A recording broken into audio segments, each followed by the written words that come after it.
Hello everyone, welcome to another presentation in the HSVMA webinar series. Tonight's program is Managing Your Digital Footprint, Maximizing Social Media for Veterinary Professionals. I don't know about you, but I need help with this, and I think that's why all of you are here, because you need help with it as well. Thank you so much for being here. My name is Lorna Grandy, and I'm happy to be working with HSVMA, helping to coordinate these continuing education webinars for our members on topics with a humane slant. So just a little bit of housekeeping. Please bear with us if we have any technical difficulties. We will try to resolve them as quickly as possible. We do recommend that you close out all other programs on your computer if you experience any problems with delays or any audio problems. If you do have trouble with the reception on this live broadcast, you can always view it on demand. All of our webinars are recorded and archived for you to listen to at any time. All of the attendees are muted right now, so if you hear any dogs barking, I apologize in advance because they are mine. But you guys are an audience that should understand that, I hope.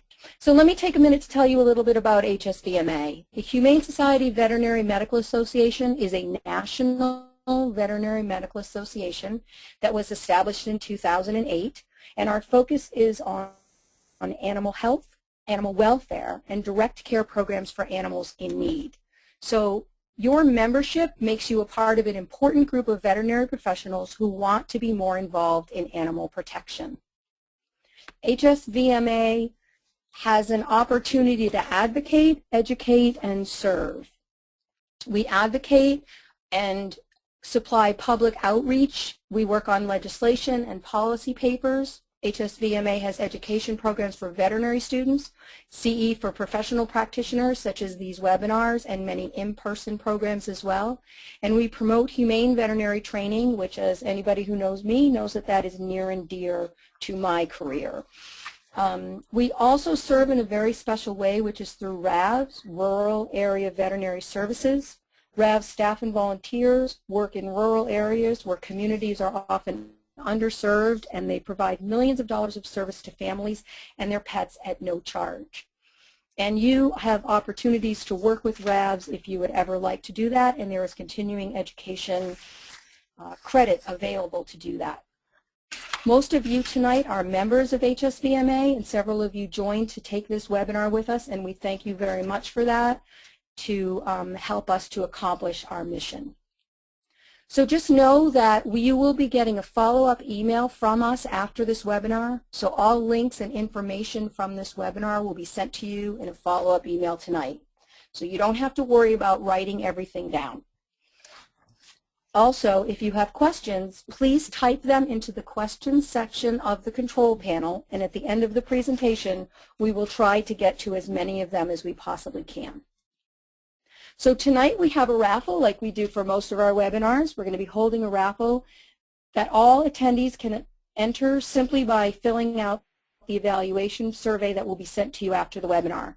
Whether or not you need CE, we would really appreciate it if you would fill out our evaluations. Your feedback is really important to us. The book that we are raffling off tonight is Social Media for Veterinary Professionals, and this is written by our speaker tonight, which is pretty exciting. It's been very well reviewed, and you can see this review here by Jane Thomason Crosby, is that she thinks that this quick-to-read, unassuming book is a must-have roadmap for veterinary practices looking to start or enhance their web presence. This book is a gem. So we think that that's pretty high praise, not only for the book, but for our speaker tonight. So let me introduce you to our speaker tonight. Brenda Tassava is a certified veterinary practice manager and a certified veterinary journalist. She began her career in the veterinary profession in 1997 at a large companion animal and exotic practice in Ohio. In 2003, she became the hospital administrator and later the director of operations for a large AHA practice in Indianapolis. Over several years, Brenda worked closely with her practice owner to grow the practice from a single location to a multi-location organization with more than 60 employees. Brenda is a member of the Veterinary Hospital Managers Association, where she serves on the Technology Innovation Committee and is the immediate past chair of this board of directors. She is one of the co-founders of the Veterinary Management Association of Indiana, where she currently serves as an officer and board member. Brenda is also a member of Vet Partners and the American Society of Veterinary Journalists. One of her passions is social media and technology and how to best utilize these in veterinary practices to make lasting connections with clients. As a partner at Brenda Tassava Consulting, she frequently consults, writes, and speaks on these topics, as well as other areas of veterinary practice. As mentioned earlier, Brenda is the author of the book Social Media for Veterinary Professionals, which was published in 2001. We are so pleased to have Brenda with us tonight to help us navigate the often confusing world of social media. So welcome, Brenda. Thank you for being with us tonight. Thank you, Lorna, and thank you to everyone at the Humane Society Veterinary Medical Association for inviting me to share this topic. It really is a passion of mine, and I enjoy teaching veterinary professionals everywhere how to use this communication tool to bond further with their clients and pet owners and make connections and educate the public about the things that we're doing and what we have to offer as veterinary professionals.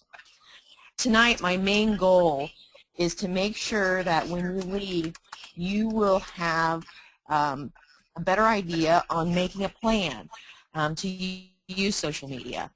Because to be quite honest, I think a lot of people today are like, well, I know I'm supposed to be using Facebook, so let's go ahead and create a Facebook page. Excuse me, Brenda? Yes. Brenda, I just wanted to mention that we're not seeing your slides. So did you get a screen? Did you get something that says accept my screen? Hang on one second. Okay. Sorry, everybody. We're just trying to get you to see her slides instead of mine because hers are much more interesting. So you just have to... Can you see my screen yet? Did you get that little box? I did. Okay. Yep.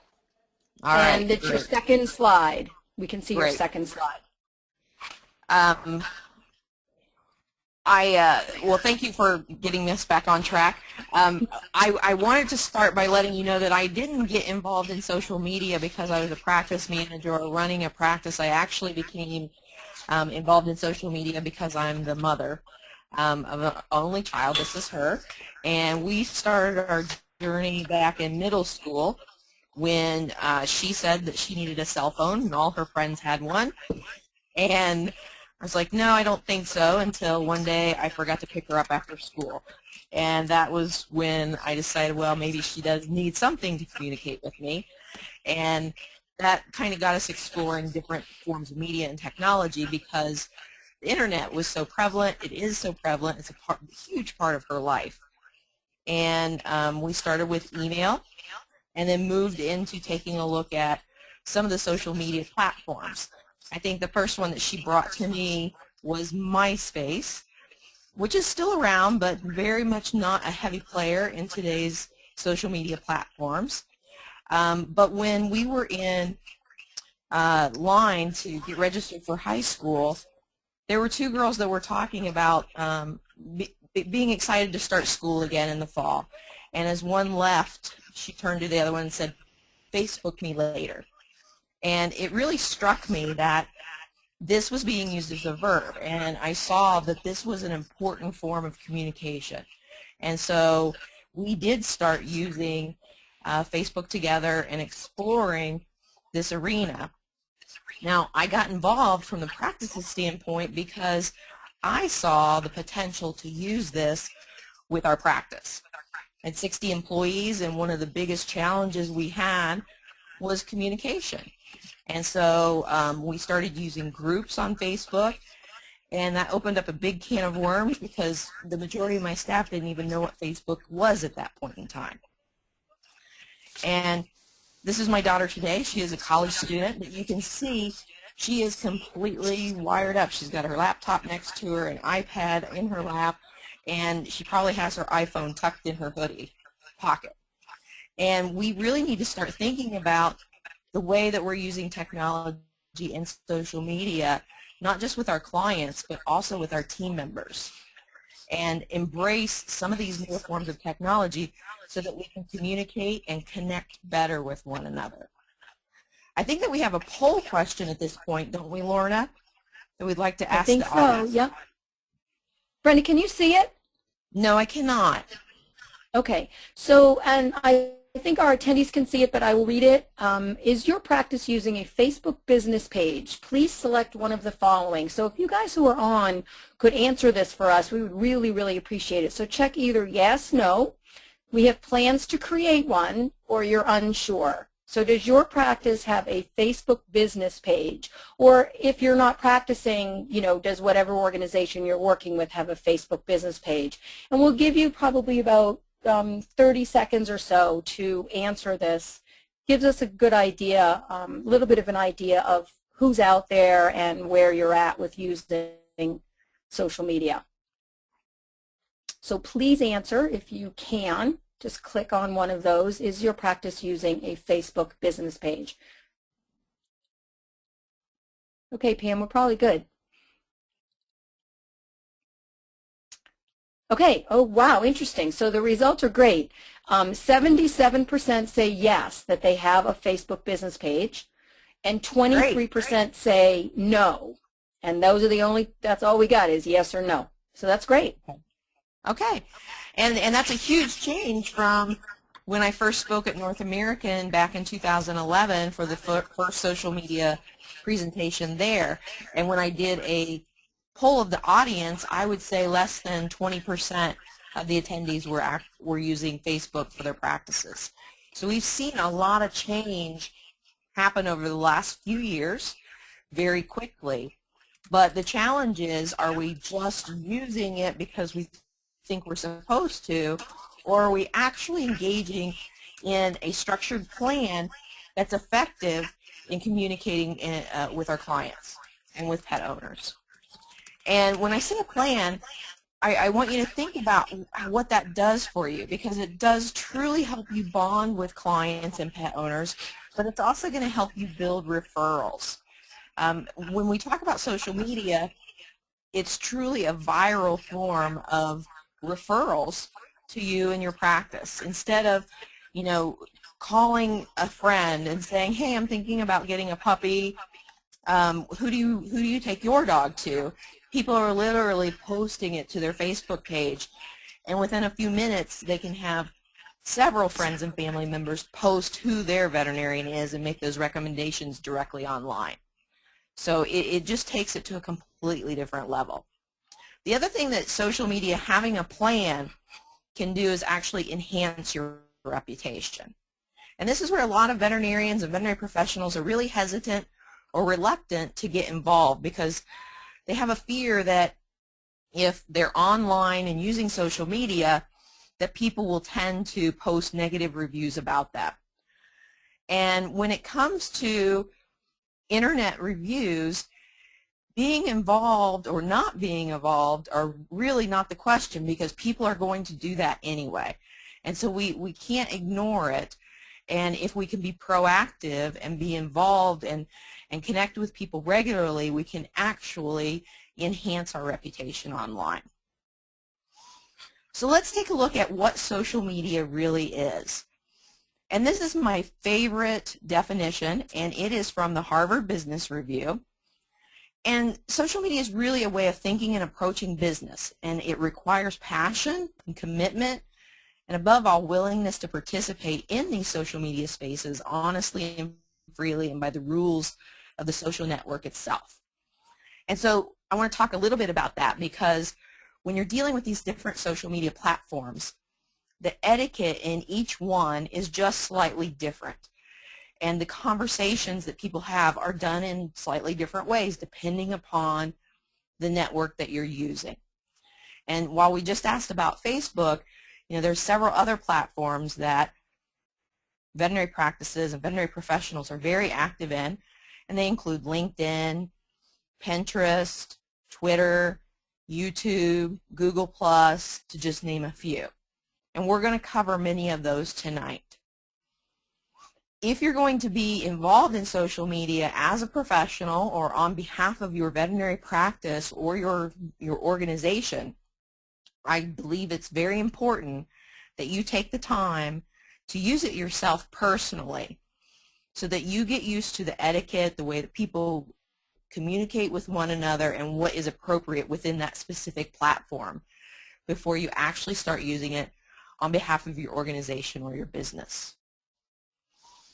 So when we think about social media, it is new marketing. It is centered on interaction with people. It's centered on information, education, and a choice. People actually have the choice to turn you on or to turn you off versus maybe more traditional marketing such as advertising, print ads in magazines, that type of thing. So when it comes to social media, people actually have the power to bring in the things that they want to see by following or friending or liking different sites.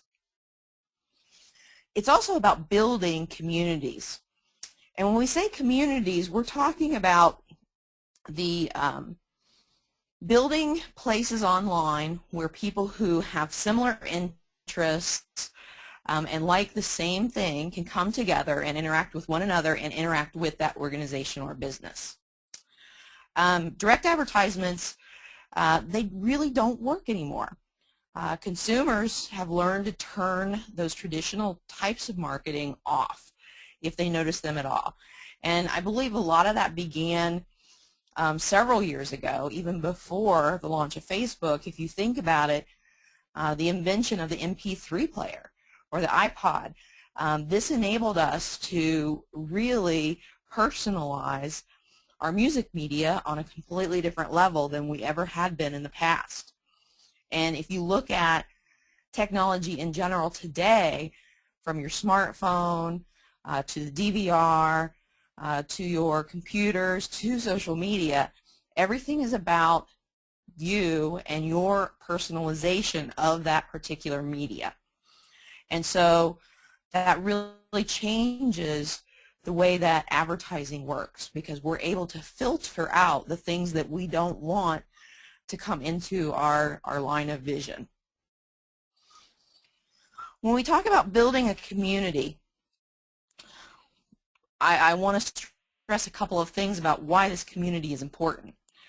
So when you have pet owners who feel like they belong to an online community, whether it's your business page or an organization's business page or maybe even a group on Twitter, they're 54% more compliant with your treatment recommendations. They also remain clients with your practice with you 50% longer than if they didn't feel like they were part of your community. And a community is actually sustainable. So the more you put into it, the more loyalty and goodwill you are going to build with your audience and the members of that community. So before you can build a plan, it's really important that you take a look at exactly where you are now so that you can set goals for where you're headed and then create a strategy to reach those particular goals. And so when we look at where we are now, we do something that is called a SWOT analysis. And this is an all-encompassing look at where you are now or where your practice or organization is now and the risks and potential that exist in the future when it comes to this plan. So the elements of a SWOT analysis, they stand for strengths, weaknesses, opportunities, and threats. And what we're looking at is we're doing both an external and an internal view of where we are now. So that external view looks at your digital presence as it stands within the online community. So you're looking at your reputation online and what that might look like, and you could look for things that you can improve upon it or enhance upon it. The internal view looks at your environment within the walls of your business or your organization. So you're taking a look at who you work with, what the facility looks like, the systems that you have in place, what your client service might look like at this point in time. It's important to look at these things because we need to make sure that there's not a disconnect between what we do and say online and what our practice or organization is really like in real life. because the ultimate goal is to use social media to connect that online presence and interaction and actually bring them into your organization or your business in a meaningful way. So you want to make sure there's not a disconnect between what you're doing outside and online and what's actually happening within the walls of your practice. So when we use the SWOT to build a digital plan, we're going to build on the things that we find as strengths, and we're going to try and reduce our weaknesses. We're going to make plans for any opportunities that we see, and we're going to protect against threats.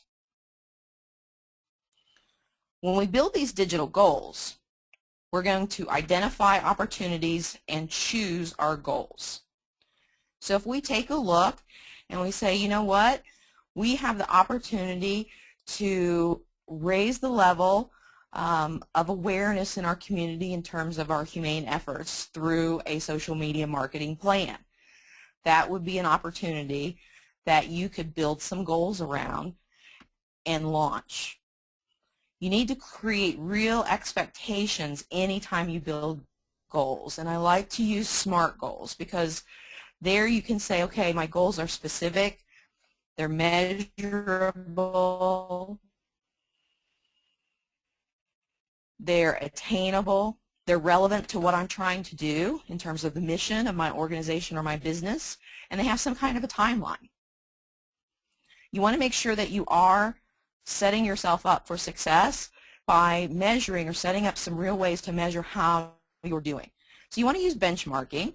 You can use individual doctor performance as a way to start to say, okay, this is what we're doing right now in terms of new clients.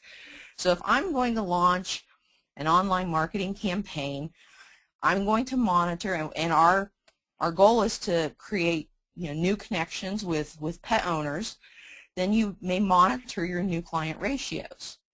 Or if you're looking to reach out into the community and build stronger bonds with pet owners and bring them back to the practice more frequently or keep them as more loyal clients, you might want to track your client retention rates. The other thing you want to think about is asking your staff, what do they think? Anytime that you can involve your team in these types of efforts, not just with social media, but any type of goal that you're trying to set for the practice. Getting their opinion and asking them early on what they think really goes a long way towards your success, because you're able to establish buy-in when they feel that they're contributing to the program and that their opinions matter when it comes to what the practice is trying to accomplish. So we're going to take a look at some digital management systems that can really work for you before you get started. There's one thing that when you're using social media that you need to take the time to do, and that's to actually listen. And that might sound a little bit strange. Well, how do I listen to things that are going on online? Don't I have to search for things and look for things? And that's why I use the phrase listen, because I want you to use a couple of tools that are going to enable you to find out what's being said about you online without you having to do a lot of searches and take up a lot of your valuable time. And those two tools are called Google Alerts and Social Mention. And I'm going to demonstrate those to you in just a moment. The other thing that you will want to use as a tool to save you a lot of time are email notifications. And these are the notifications that are typically built into each one of these social media platforms. And I know it's very tempting to turn them off because you feel like I may be inundated with a lot of email and I don't want to have to sort through it all. But the truth of the matter is if you use the email notifications, then it keeps you from having to go online constantly and check in on all these different platforms. You can just enable the email notifications to whatever degree you would like to use them, and whenever someone asks a question or mentions you or responds to something you've posted, you'll be alerted through an email notification. we want to think about how we can monitor feedback that really works. When I think about feedback, I'm thinking in terms of how is my audience engaging with me and interacting with me online. It's not a numbers game from the standpoint of trying to get as many fans and followers as you possibly can. Numbers are great, but the true number you're looking for is the quantity of interactions that are happening in a conversational manner within the post and the content that you're actually creating. So this is Google Alerts, and it is definitely something that you need to set up, and you will go to google.com/alerts, and you can see the little box there that kind of demonstrates that. And you'll go ahead and walk through the sign-up process, and if you have a Gmail account, they will recognize that, and you can just go ahead and start using Google Alerts. You do not have to have a Gmail account. You can use a different email address. But what you're trying to do is set up different key phrases that you would like to be monitored on the internet and alerted anytime those phrases are being used. So as an example, you would want to be alerted anytime your practice or your organization is named by name within a review. And so for your search query, in that white box there, I'm going to have you put in quotes, the full name of your organization or your practice. Now the reason I said to put it in quotes is if you don't, you will get email alerts for anything that has animal or hospital or clinic or any one of the single words within that phrase. So if you're typing in phrases, make sure you put the phrases in quotes. The other thing you want to think about is, are there any common misspellings of your practice or your organization's name? And if there are that you can think of, then go ahead and type that in as well. Because people may commonly misspell or use improper grammar when they type in your name, but they're still referring to you, and you would want to be alerted to that as well. In addition, I would probably want to put in all of the names of the associate veterinarians who work in your practice or are part of your organization. And that way, if there's a review that, let's say they're reviewing on a page that already has your practice or organization's name, they may not refer to your practice by name, but they may use the name of the doctor that they saw.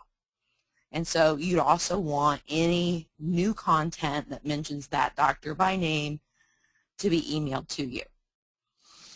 Once you've chosen all of your keyword phrases, then you can go ahead and select how often you would like to receive this information and what email address you'd like it to be delivered to.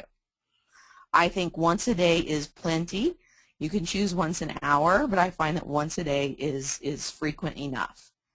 And in that case, if you select that at midnight, every night, Google would send you an email if they found anything new online posted that has your key phrases in it. And you could open up that email and simply click through the link that they've provided you and find that content online and read and respond to it. You don't have to go searching for it. The second tool for listening that I'd like you to set up is called Social Mention, and it's at socialmention.com. And it works exactly the same way as the Google Alerts, except that it's actually monitoring many social media platforms that are not seen by the major search engines. And so you have Facebook, and it's pretty much its own entity. It's the public information is not really seen by the Google search engines because they are competitors with one another. And so you need a tool like Social Mention that's actually going through the social media platforms and finding the same information that you're looking for. Twitter is another example. Twitter used to be seen and indexed and cataloged by the Google search engines, but they stopped doing that almost a year ago. because what they saw was, because of the nature of Twitter being 140 characters or less, when people would use search engine terms looking for something specific, a lot of these short little Twitter posts were coming into the feed, and they weren't really relevant to what people were looking for in the search engines. And so it was starting to confuse and dilute things. And so Google chose not to index them any longer. So the socialmention.com tool will allow you to put in the same keyword phrases that you used with the Google Alerts, but it's going to check these other platforms that can't be seen. Your next decision is to really decide, how am I going to reach these goals? There's so much out there. How do I decide where to focus my attention? And truly, the best place to start is asking your clients, asking your friends, asking your family, what social media platforms are you using? Where should I be? And what I found is that's going to vary somewhat from geographic area to geographic area. I do a survey of hospitals all over the country, and what I have found is the #1 used social media platform across the board by clients, pet owners, is Facebook. And usually when we survey a client database, we get at least 60% of clients are using Facebook. Now, the second and third most used platforms within individual hospitals, I'm finding varies quite a bit. The top 2 tend to be Twitter and Pinterest. And before this year, Twitter was probably #2 pretty consistently. But I'm finding in the last several months that Pinterest is actually coming in at #2 in most of the practices that I'm getting results from. But when you take the time to actually find out where your audience is, you can streamline your efforts by focusing on those particular platforms and be much more effective. So I definitely incorporate this in the planning stages of your overall social media plan. You truly need to start with a solid foundation. And when it comes to social media, I want you to think about all these different social media tools as just that. They are tools. And these tools are all meant to drive traffic back to your hub or your home base. And your home base is actually your website. So if it's been a long time since you've updated your website, or it's just not a direct reflection of who you are or who your practice or organization is, that's where you need to start. You need to spend some time making sure that your website is exactly what you want it to be and look like and portray, because I want you to use the social media tools to actually direct traffic back to your website so that they can learn more about you and engage with you there, and hopefully bring them through the front door of your practice. If it's not, I want you to work on it until it is, and don't start in the social media efforts until you're happy with your website, because all of your internet footprints should lead directly back to your website. When we talk about websites, we want to make sure that they're visually appealing. Today's internet audience is very visually oriented. They don't want to see a lot of text on the screen. It should be easy on the eyes and branded to your practice. Pet owners, people who love animals, they want to see photos of people and pets, not buildings, on the homepage of your website. So I just have a few examples for you to take a look at. I think these are great websites, and they're great examples of what we're seeing today online. With this particular website, the thing that I really enjoy about it is it's very easy in the upper right-hand corner to find out what to do in case of an emergency. So if you're going online, your eye is visually drawn up there if you do have an emergency. But the really nice thing is they're using their own photographs instead of stock photo. And I think that's very important today, because if you start using stock photo or you're using stock photo, your website starts to look like a lot of other websites. But when you use your own photos, take the time to have a professional photographer come in, mix it in with your own photos that you've taken as well, it can really make your website stand out. We also want to think about how people are navigating through our websites and make sure that it's easy for them to find the information they're searching for. To do that, you really need to know what people are looking for when they visit your website. You want to make sure that your phone number is very visible and prominent and easy to find, and that your location is very visible and easy to find as well. I had a practice tell me that they had a client or a potential new client get very upset because they found them online, called them and scheduled an appointment, and then realized that they were in a different state because when they were on the home page of their website, it wasn't prominent as to where they were actually located. And so this is another important piece that you need to have that's highly visible and easy to find. You want to make sure that you list your hours and that it's easy for people to see when you're in the practice and when you're not. And have an immediate way to contact you. You know, use a navigation button that it says contact us, and when they go to that page they have several options.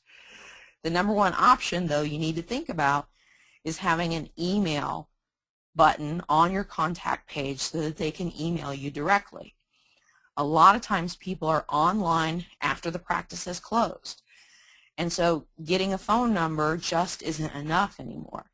They want to go ahead, they're there, they're on your site, they want to be able to compose an email and send it off to you and wait for your response back, rather than taking down a phone number and waiting for the next day and trying to remember to call you.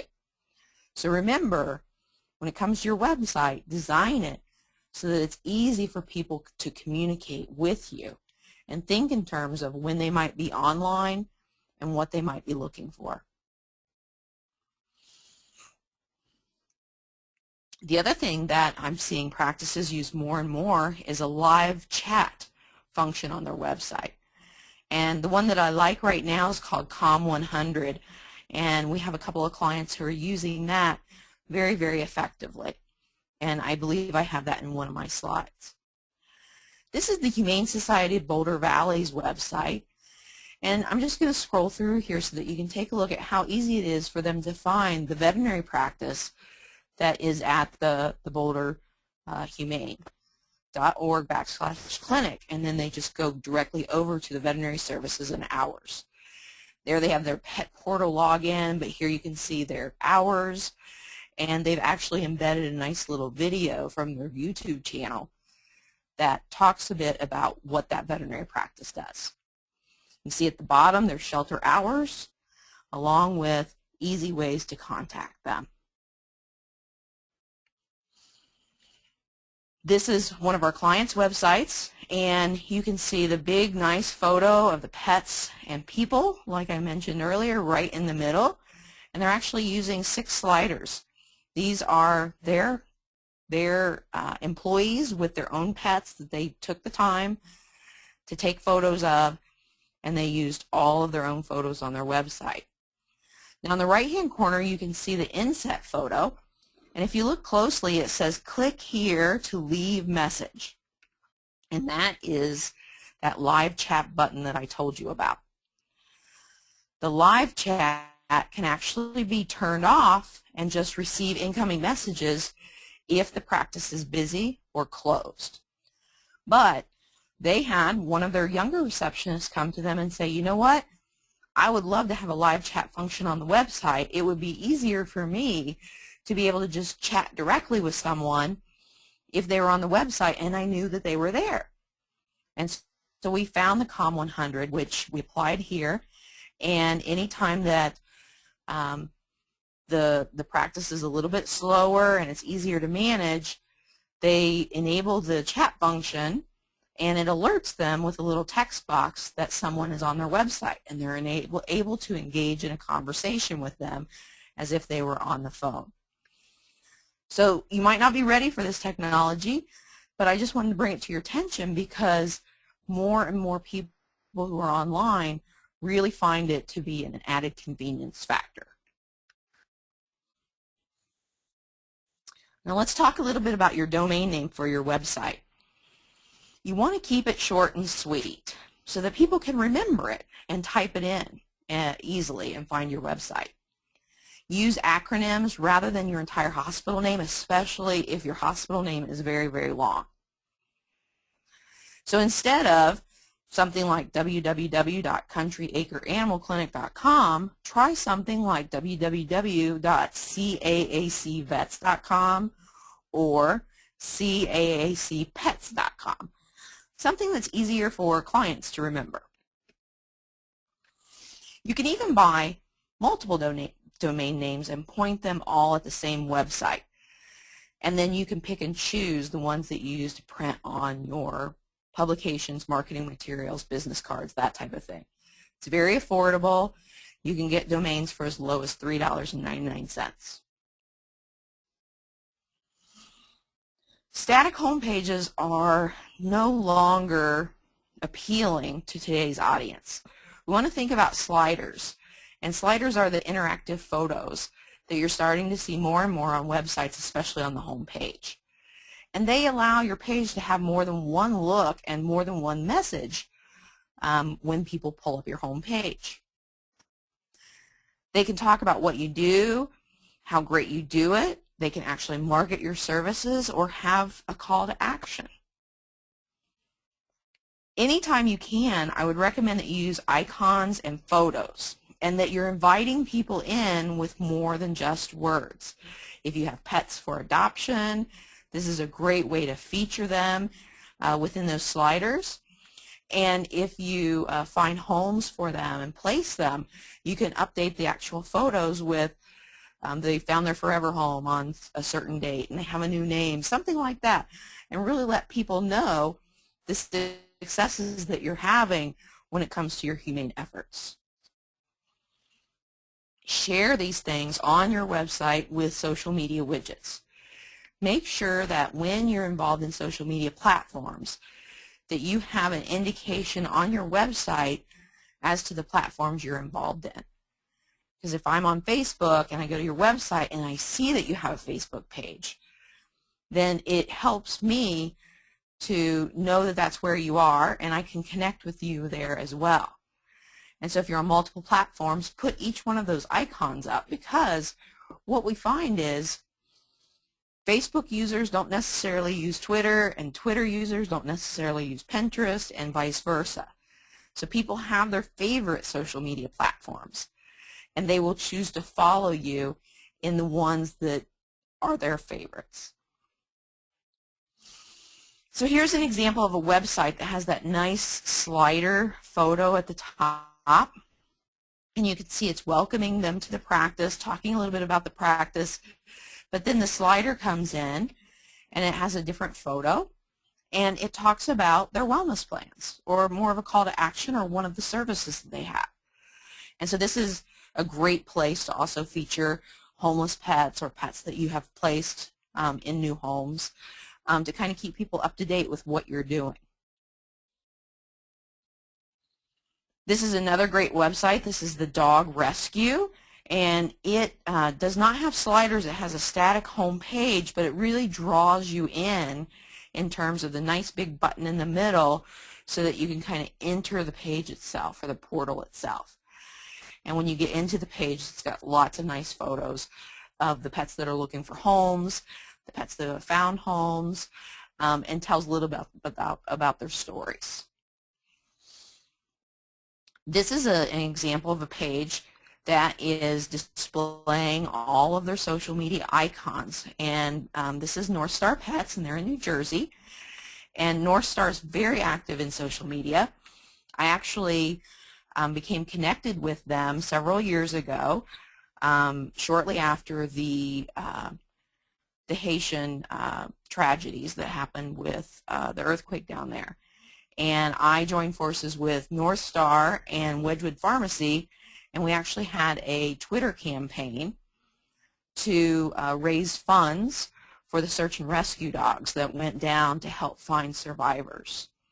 And so this is a great utilization of using social media to call communities to action and get them to come together for a common effort. And I've remained great friends with the people at North Star and Wedgwood ever since.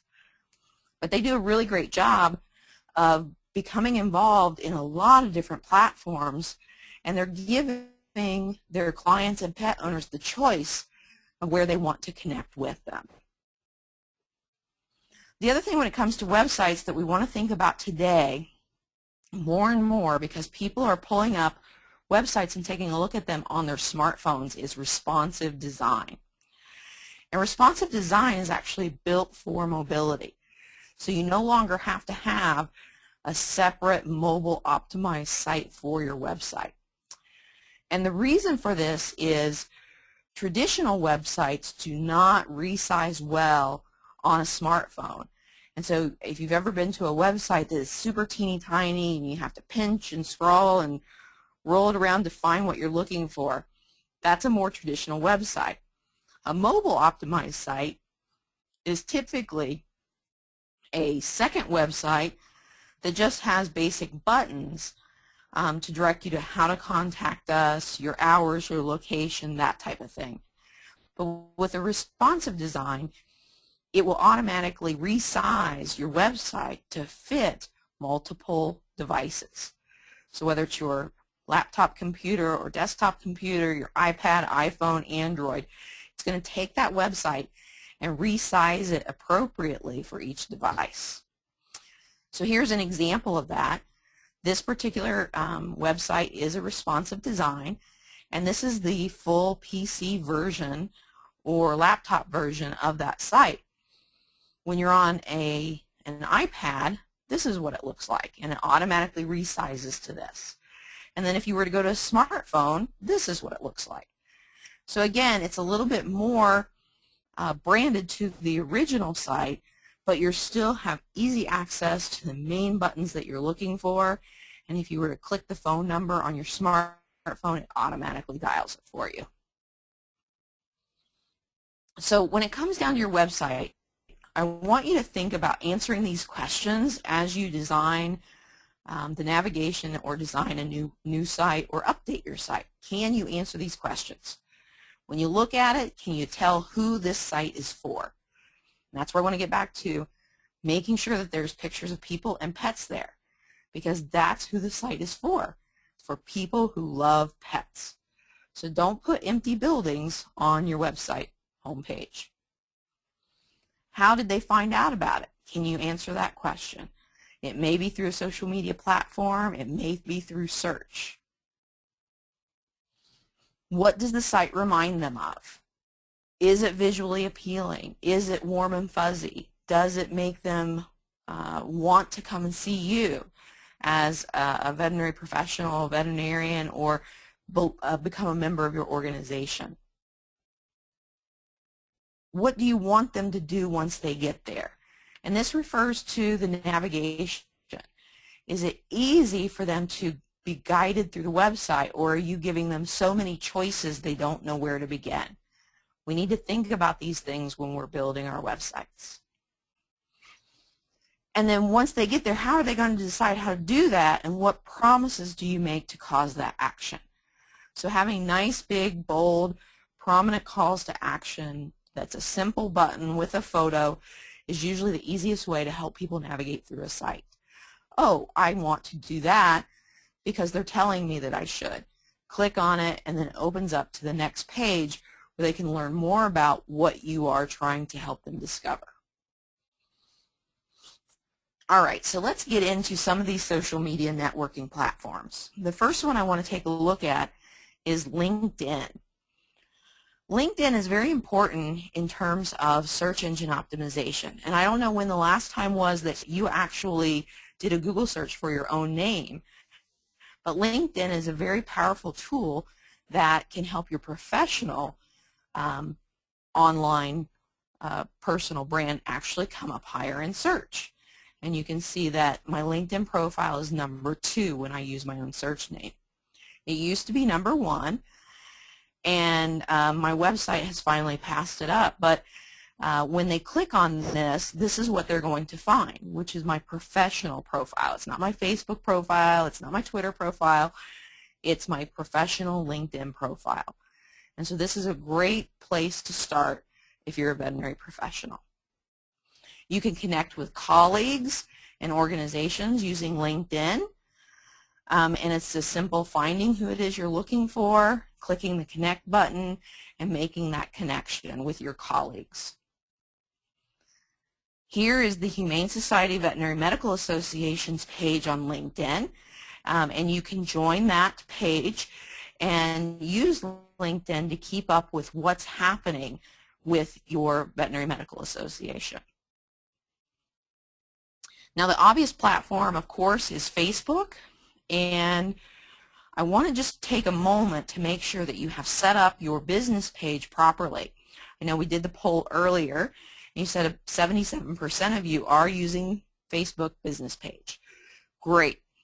When we finish the webinar, I want you to make sure that you double check your Facebook business page, that it has a like button on it and not add as a friend button.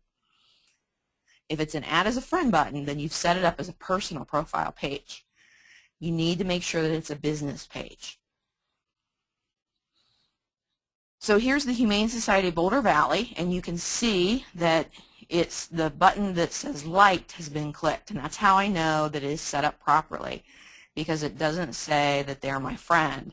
It says that I have liked their page. And here's another page. This is the Wags and Menace Make a Difference Foundation. And you can see they have 810 likes. And there's the little like button that needs to be clicked to actually start following their page and have their information appear in your news feed. So you can actually use Facebook pretty effectively to demonstrate a cause. And here we can see the Humane Society of Boulder Valley actually used Facebook to raise money for needed surgical equipment. And then they let people know when that had been completely funded. But you can see that they actually had 5 shares, 85 people liked this, and many people made comments on it.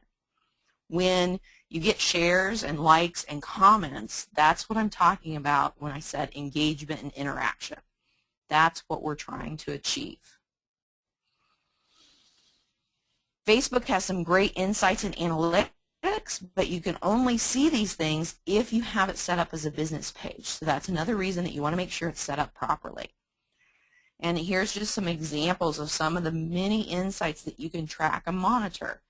This is what a normal practice page looks like, where you see a gradual addition of people who like the page over a long period of time, where your reach is actually happening. And so with this, it's showing spikes whenever a new post is posted and people actually reach it or see it. So the more shares, likes, and comments you get, the further reach you get, because every time someone likes something, that appears in the news feed of their friends and family, even if they don't like you yet. It brings awareness to them of who you are. And so curiosity will cause them to click through, and then they can start following you and liking you as well. Here's another example of the shares, likes, and comments. And here you can kind of track that and see how you're doing and take a look at which of the posts are generating the most interaction and develop similar content.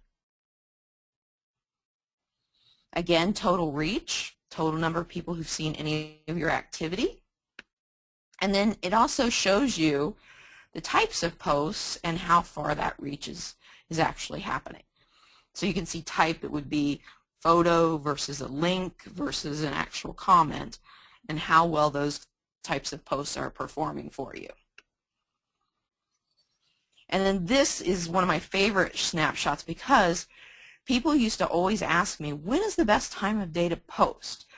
You know, for several months I would play around with different times of day and trying to monitor and hone in on how many people actually interacted and liked things, and was I being effective? Well, this is actually tracking it for me now and showing me when my fans or followers are actually online and engaged with my posts, so that I can time things a little bit better. And then, to be quite honest, across the board, this is pretty much the same. If people are using Facebook, they're on Facebook pretty much every day. And again, it's going to track the post types that you have, as well as the demographics broken down by age and gender of the people who are actually paying attention to your page. And all of these things help you to build better content. It's going to show you the geography of the people who are following you. And these are things to monitor in conjunction with your plan so that you can measure how effective you are being. Okay, so let's move on to Twitter. And when we're talking about Twitter, it is a little bit different platform. You can see North Star Vets, they have 1,493 tweets. They've got a lot of people that they're following and a lot of followers. And when they tweet, this is another practice that's tweeting. You see they have 10,273 tweets.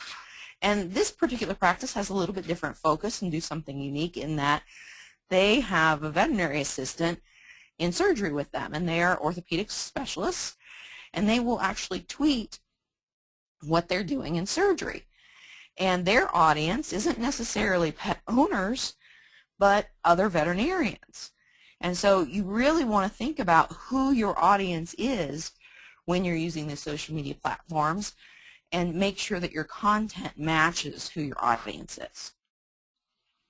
Here is the Humane Society of Boulder Valley's site again, and I just wanted to click through on their Twitter feed. So when I go to their page, I can see the social media platforms that they're in: Facebook, Twitter, YouTube, and Foursquare.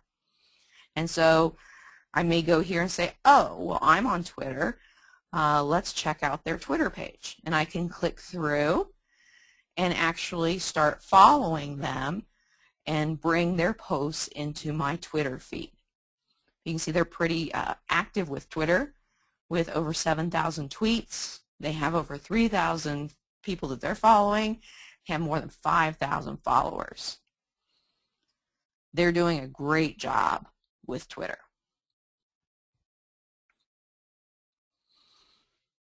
Another thing you can do once you get to Twitter is actually type in Humane Society Veterinary so that you pull up anybody who's relevant to who you might have an interest in following. And this will help you get started if you're just creating your Twitter feed for the first time. And so to create a Twitter account, you want to go to www.twitter.com, sign up. It's as easy as that, and then you can use the search box to search for people who are in Twitter that you would like to follow and bring into your newsfeed. The fastest growing social media platform in this past year is actually Pinterest.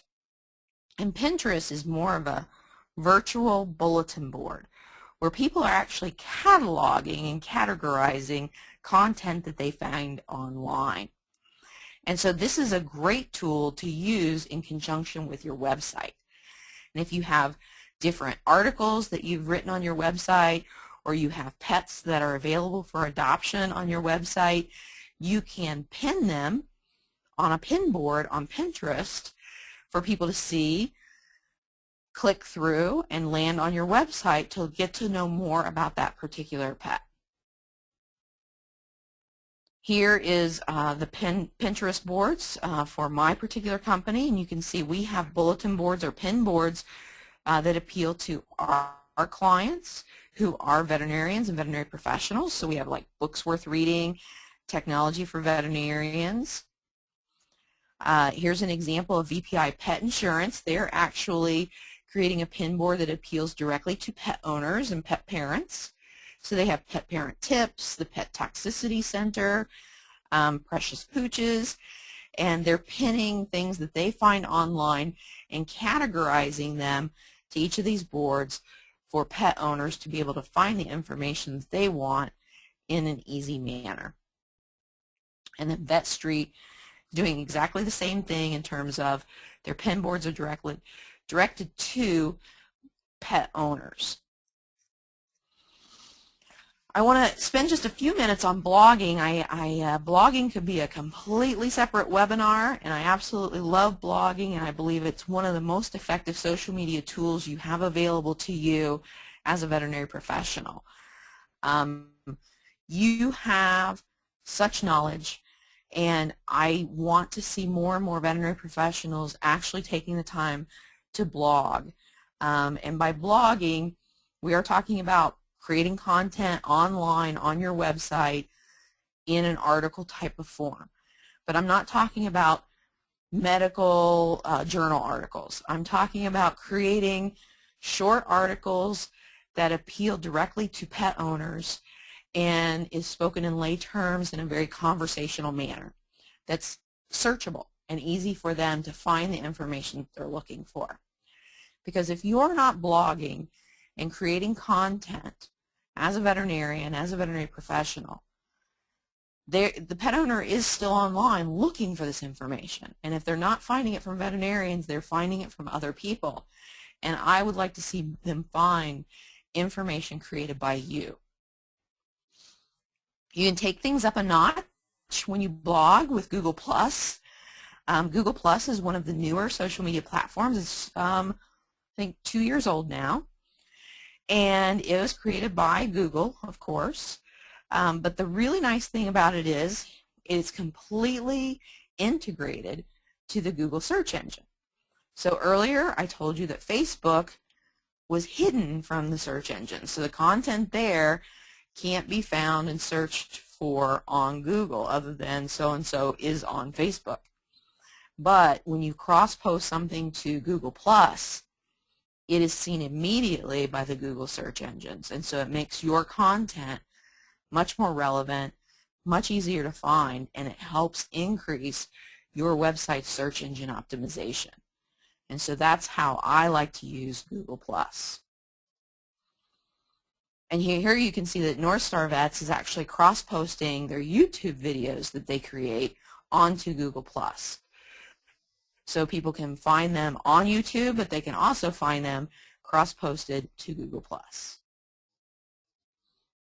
Yelp is another platform that's used by a lot of pet owners, and it's one that veterinarians aren't necessarily really happy with because a lot of reviews are posted here, and it's hard to really get a handle on what's actually happening because a lot of veterinarians see good reviews get filtered out while negative reviews tend to stay up. And I know that's very frustrating for veterinarians, and that's where reputation management really comes into play. But this truly fits the definition of social media because people are using Yelp as a platform to connect with one another, get referrals to places that they would like to frequent by reading reviews. And so we need to make sure that we claim our business or organization's Yelp page, and that's as easy as looking for your business and then looking for a button that says, is this your business? Claim it now. This business has been claimed, and that's why you don't see that button. But once you've done that, you have a little bit more power and control over your Yelp business page. You can upload photos. You can respond to reviews by emailing the person who's doing the review directly. You can also make comments or thank people for their positive review. So making sure that you claim your business or organization on Yelp is an important part of your reputation management. YouTube. You might not be aware of this, but YouTube, I'll let this play for a moment. It's the difference between life and death for countless animals, especially Bud, who arrived at the Humane Society of Boulder Valley, a very sick puppy. A victim of...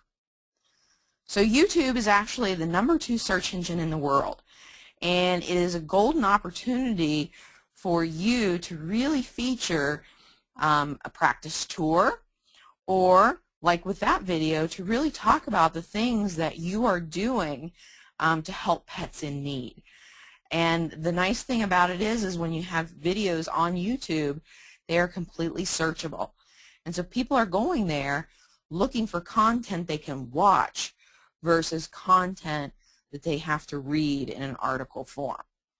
So if you're not a part of YouTube, you're missing out on the #2 search engine in the world. Want to touch briefly on QR codes? You might see them quite a bit. They have some purpose in terms of your marketing materials. When you create a QR code, you will use a smartphone to actually scan or take a picture of that code, and it takes you to a website, or it might download your contact information, or it might dial a phone number. Whatever it is that you decide you want it to do is what you can make that QR code do. An appropriate place to use a QR code would be on a print material, so that if you have a brochure or a business card that people are going to take with them, and then maybe scan later on to visit a website or a specific web page, would be the best use of this type of a code. You can create QR codes for free with an app that is free called Red Laser. So you can use that to actually create any of your QR codes, email them to yourself or to your printer, and use them without it costing you anything. And then you can also use the Red Laser app to actually scan the QR codes and use them effectively. So when you're thinking about your overall marketing plan, think about how you're going to get people to the internet if they're not there, and you can use your QR code to make that happen for you. I want to share a study with you before we close, but this is the Exact Targets 2012 Channel Preferences study. And I think that it's a very important study because they took a look at the communication preferences of Americans ages 15 and older, and their usage of email, social media, and texting. And what they found was that only 4% of people prefer that offers come from the trusted companies they're following, or that they really enjoy on social media. What they said is we signed up to connect with each other, not with businesses. On the flip hand, they said, we want to hear about your promotional offers, but we want it in the form of an email or e-newsletter, to the tune of 77% of people. And so what I've seen with a lot of businesses and organizations is they jump into social media and they forget about that e-newsletter that they were doing or the email communications that they were sending out, and they've abandoned them for social media. But we really need to use the two things at the same time, just in different ways. So social media is a great way to interact directly with people one-on-one. It's two-way communication. But our e-newsletters and our emails are that tool to get mass exposure, the information that needs to get out there that people can look at in their inbox at their own convenience.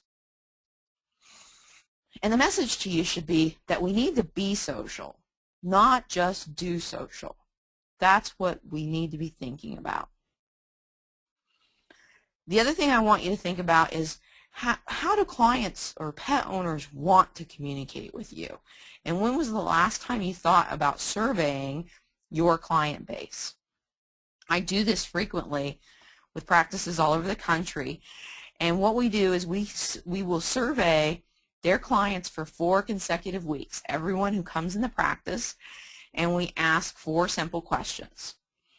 First, we capture their email address, and then we ask the question, which of the following social media platforms do you regularly use? And then we give them multiple choices.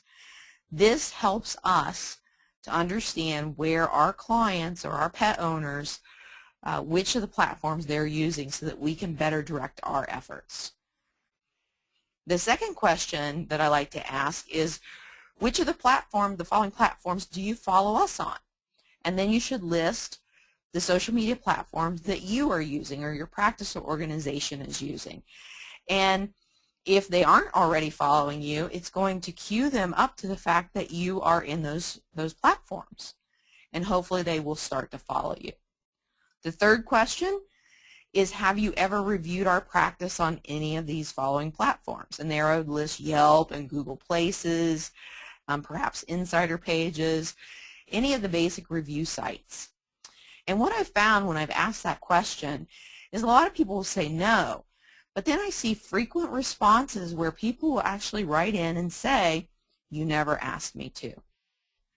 And so what I think that really demonstrates is the fact that clients love us, and we have great clients, but we never think to ask them to share their feelings and thoughts about us in an online review. But when we do ask them, they more than happily are more than happy to do that.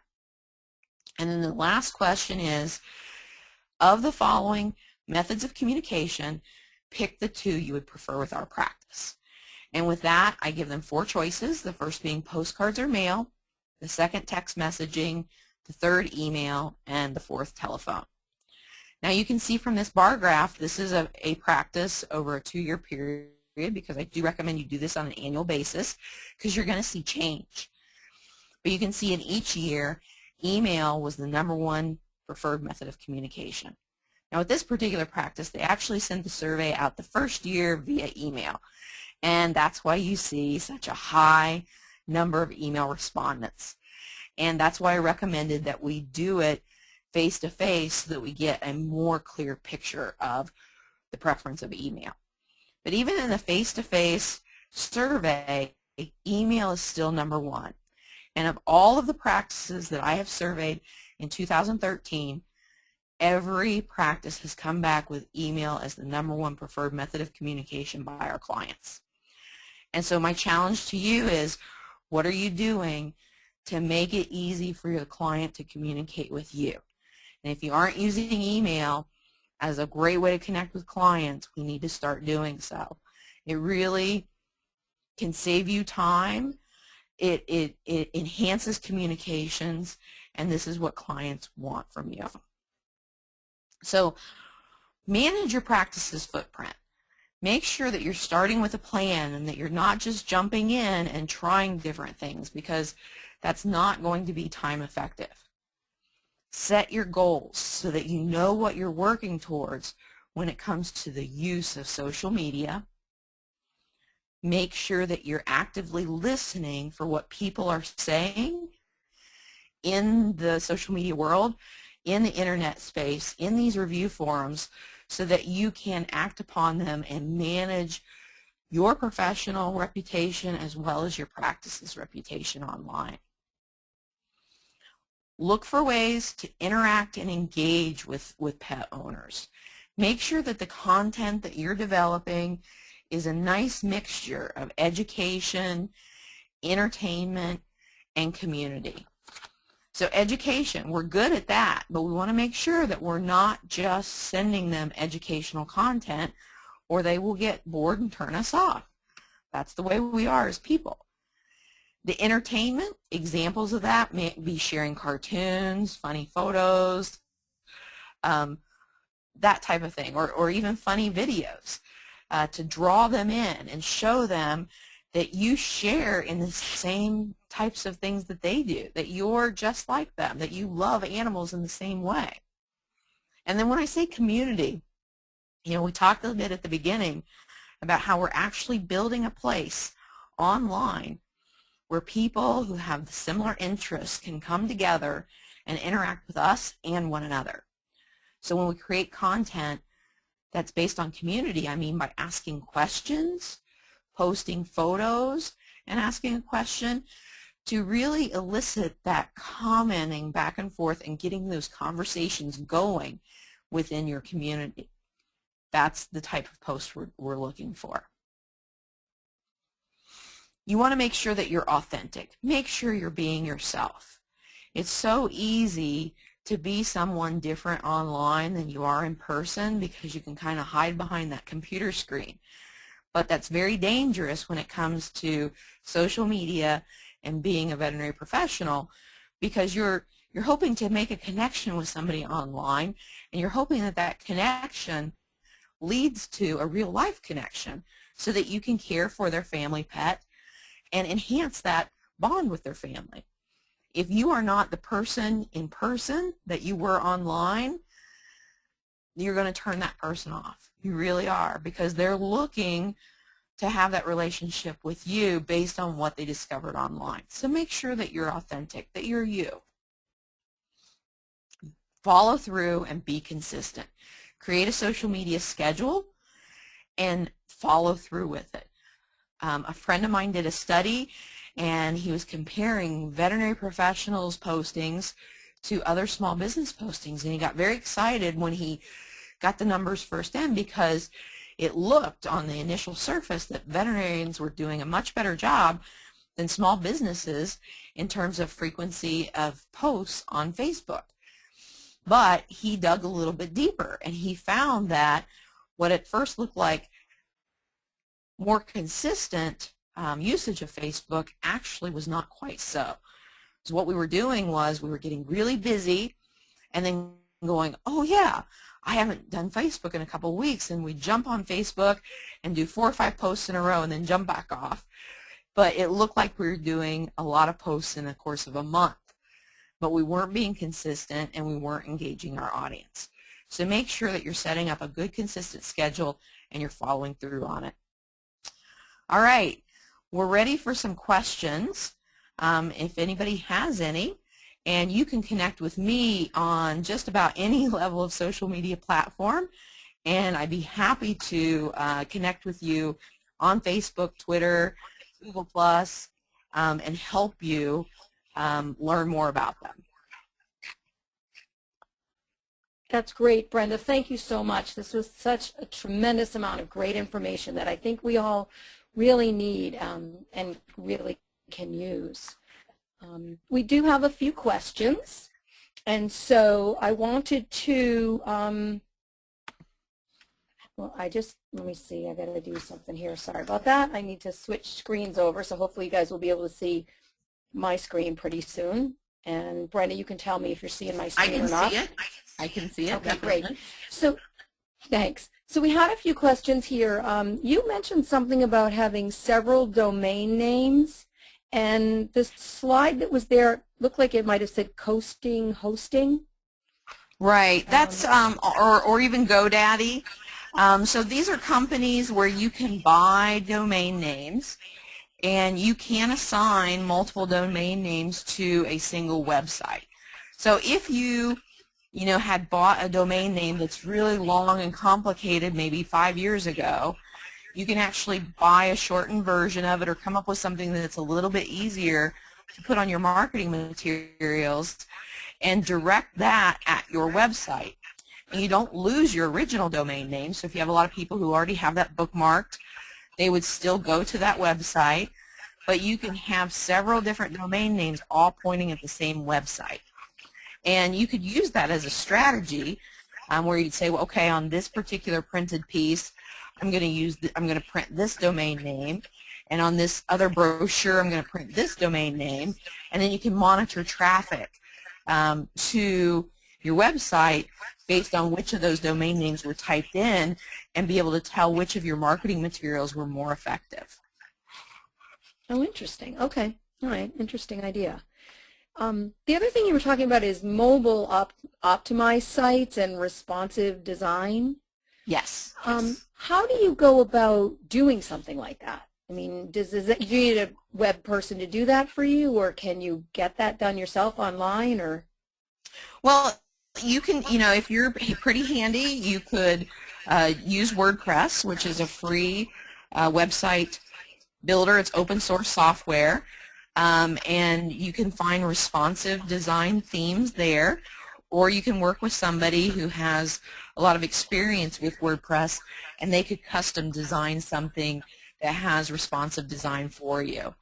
If you have somebody build a website, you definitely want to ask about the mobile optimization, because today we're finding more than 50% of website visits are happening with smartphones, and that number is only going to increase. It's all about being mobile and accessible through our mobile devices.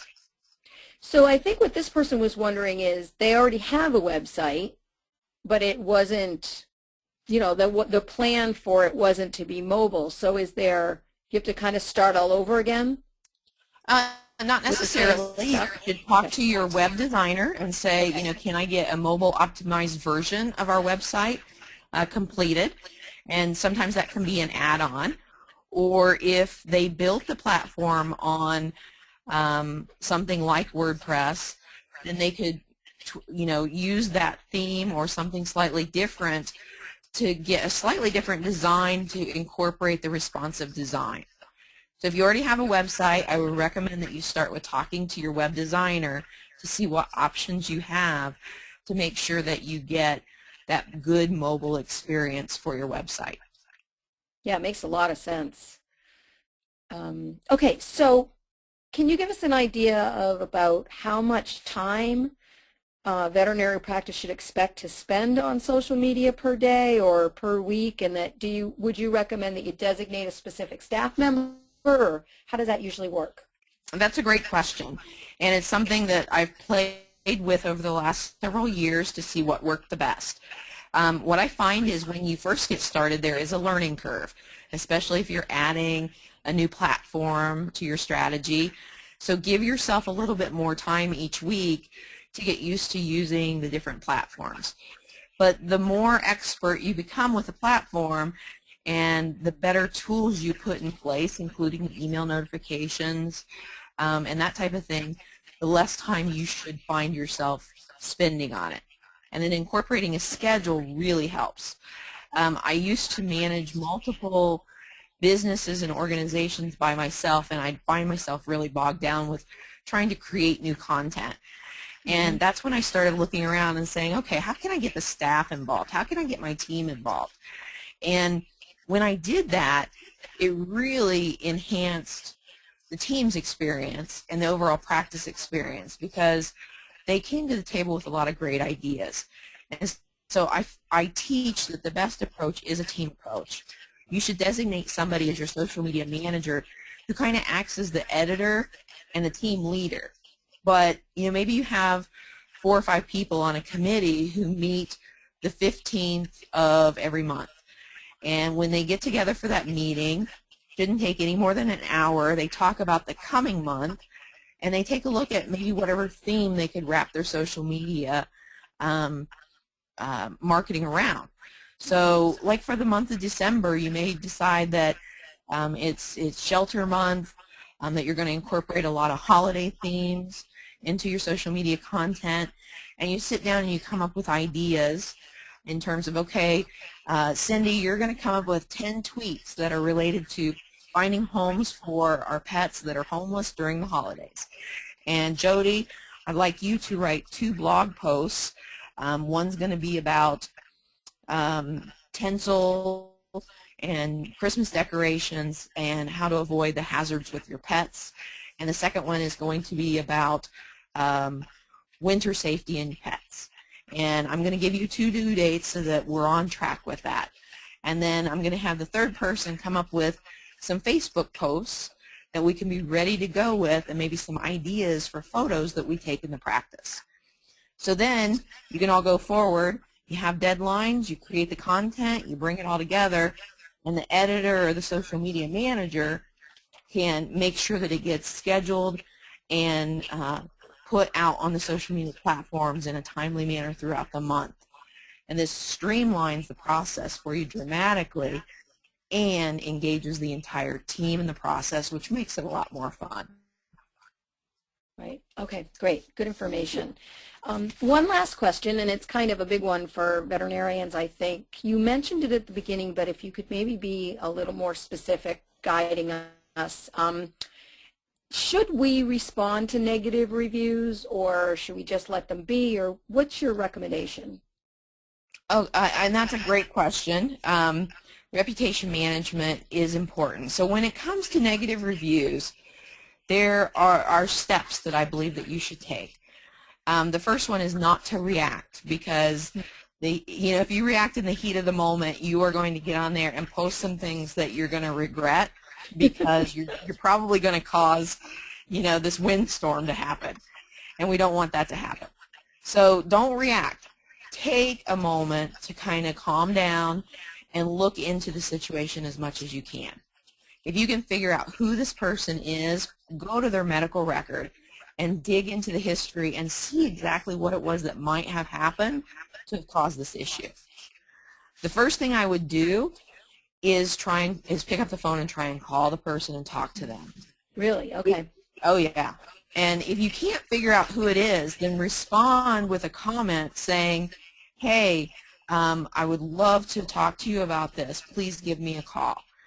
And then what you're doing is you're showing any readers who stumbled upon this review that you care and that you're trying to solve a problem, and that you're interacting with this person. If you can get them to call you or talk to you, talk it out with them. Be a good listener, listen to their concerns, and hopefully you'll come to some type of a resolution. Now, if the person decides to go on and post an update, great. If they don't, but you've had that conversation with them, then go back to the post and make a comment saying, hey, it was great to talk to you. I'm so glad that we had that opportunity to clear things up. If you ever have any more issues with Fluffy, you know that I'll be there for you. Please give me a call. And again, you're kind of giving closure to the situation, showing the public that you care and that you took the time to listen to this person and respond to their concerns. Great. Okay, that's great advice. All right. So I think that that's it. That I just want to spend a couple of minutes wrapping up. Brenda, thank you so much. This you're was very welcome. Great information, and your contact information will be in the follow-up email. And I'm sure that people will continue to have questions and that they're really going to want to take advantage of your expertise. And don't forget, folks, that if you don't win the raffle, you still can get the book, because I think it, like I said, I've read a lot of reviews of the book and they were all really glowing. So we were thrilled to have you, Brenda. Thank you so much. Thank you for inviting me.